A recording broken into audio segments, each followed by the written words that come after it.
Vietnam, আপনারা জানেন যে ভিয়েতনাম একটা শক্তিশালী দল, তারা আসিয়ান আন্ডার 23 চ্যাম্পিয়ন, 3বারের চ্যাম্পিয়ন। সো এই একটা টিমের সাথে আমরা আমাদের যে টিম, আমাদের টিমের স্ট্রেংথ অনুপাতে আমরা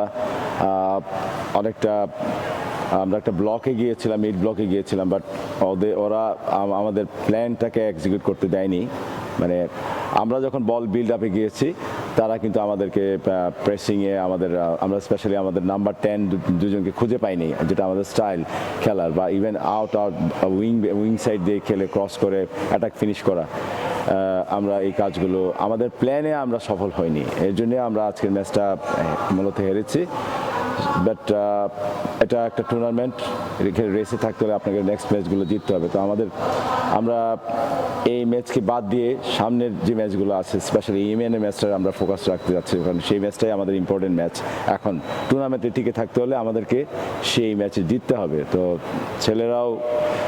ছেলেদের ভালো রিকভারি দরকার। আমরা কোচিং স্টাফ সরলভাবে তাদেরকে চেষ্টা করছি যে ফোকাস রাখার জন্য, মোটিভেটেড রাখার জন্য। আজকে যেটা হয়েছে, ইটস গন।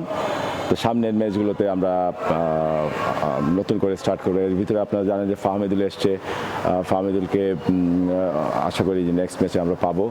এটাও টিমের জন্য একটা বাড়তি প্রেরণা থাকবে। পাশাপাশি আমাদের গোলকিপার শ্রাবণ কিন্তু আউটস্ট্যান্ডিং পারফরমেন্স করেছে, আপনারা জানেন। সে আজকে ম্যান অফ দ্য ম্যাচ পেয়েছে। আউটস্ট্যান্ডিং অনেকগুলো 5 থেকে 6টা কনফার্ম গোল সে সেভ করেছে, যার জন্য তাকে ম্যান অফ দ্য ম্যাচ দেওয়া হয়েছে। এটাও আমাদের দলের জন্য একটা প্রেরণা। আসলে আমাদেরকে আমাদের প্ল্যানটাকে এক্সিকিউট করতে হবে। তো প্লেয়াররা বুঝতে পেরেছে যে আমরা আসলে আমাদের প্ল্যানটা এক্সিকিউট করতে পারিনি, এবং যেটাই আমাদের আজকে হারার মূল। এবং প্রতিপক্ষ ভিয়েতনাম সত্যি শক্তিশালী ছিল আমাদের জন্য। কালকে একটা ব্যবস্থা করে দিই।